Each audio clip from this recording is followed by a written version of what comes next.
Hi everybody, my name is Gavin Spur, and this is my presentation on William H. Kilpatrick. This is William Herd Kilpatrick. He was born in 1871 and died in 1965. He grew up in White Plains, Georgia.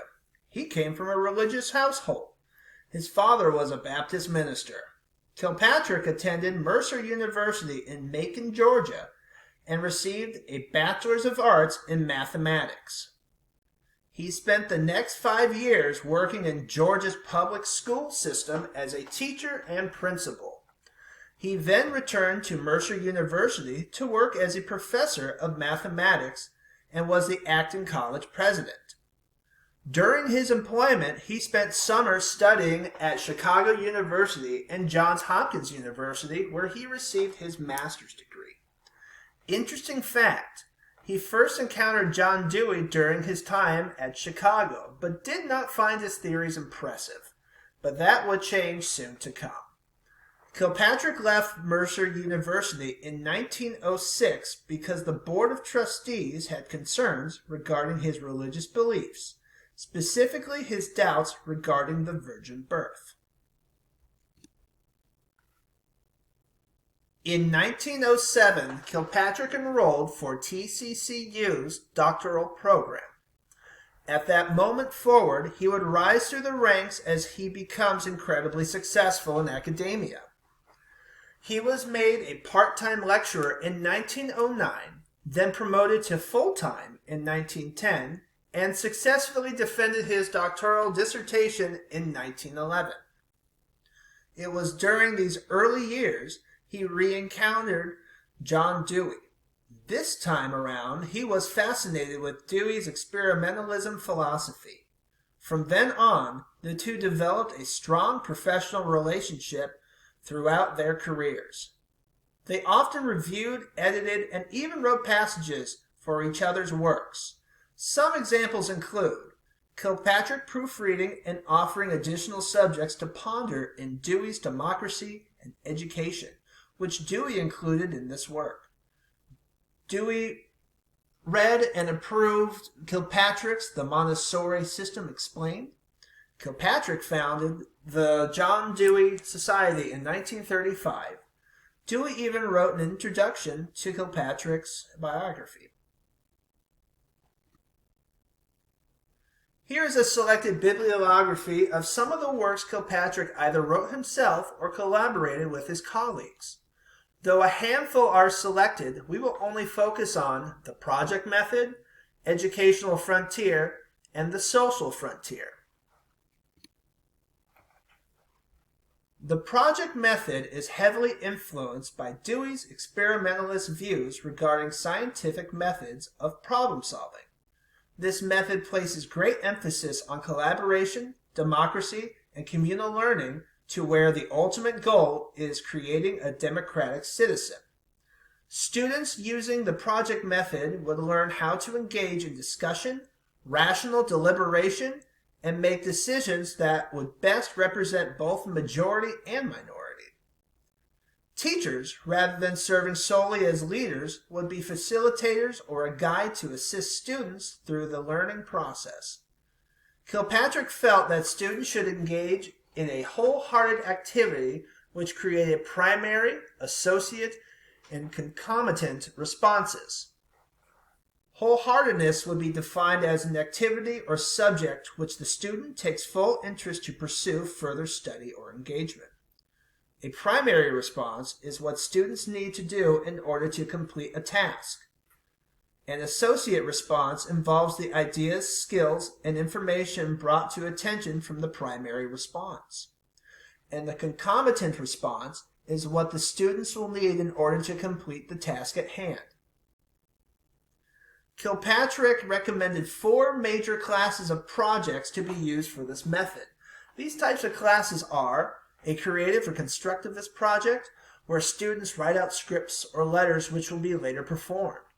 An application or an appreciation project, where students take a piece of art, literature, or music and consume it for discovery analysis. A problem project, where students need to solve an intellectual problem. And finally, a specific learning project where students acquire skills or knowledge in subject fields. This method took off rather quickly in the United States and was adopted throughout the nation and even some parts of the world. Teachers were enthusiastic about a method which was student-centered but not constricted to subject material. Though it was widely popular at first, later rolled in critics of the project method. Some critics felt the knowledge obtained from the project was not sufficiently acquired, but it arrived as a byproduct, meaning the knowledge teachers wished for students to acquire was actually not the primary focus of the end results. There was also concern that some of these projects had high expectations. There was also concern regarding avoiding other subjects or placing priority over certain subjects. Kilpatrick even had his own concerns regarding his own method. First off, he wishes he was more specific in the method's title. Instead of project, he wished he used the term purposeful. He felt the term project was unclear and thought clarity was replaced with flexibility. Ultimately, he wished he called it a wholehearted purposeful activity, which needs an activity program. He also felt the teacher's role was not specific enough compared to how he had previously defined this role. The Educational Frontier was a compilation of academics who demanded social reconstruction. This particular piece addresses the lack of confidence in American democracy during the Great Depression. These educators believe schools must act as a community where students practice skills in cooperation, self-governance, and thinking about social issues. These social issues include domestic, economic, and political issues. This is a subject I've been itching to discuss because we are looking at a progressive philosopher who was born and raised in the American South, right in the middle of America's Reconstruction era. Looking at the dates in his background, I was very curious to see where he stood on civil rights surrounding racial issues. It turns out social reconstructionists hardly focused on racial issues. However, a small handful did. In the summer of 1934, the first issue of the Social Frontier was published, which covered racial issues in American education. The list of editors and the board directors included Kilpatrick, George Counts, Harold Rugg, and John Dewey, who was also a member of the NAACP. Kilpatrick, born and raised in Georgia, was familiar with racial discrimination from white supremacy groups, such as the KKK, and it scared him. He felt racial segregation would come to an end through education. He even wrote in the Social Frontier in a 1936 issue, stating, "We cannot be content with anything less than actual equality of educational opportunity, equal as far as thought and money can reasonably make it so."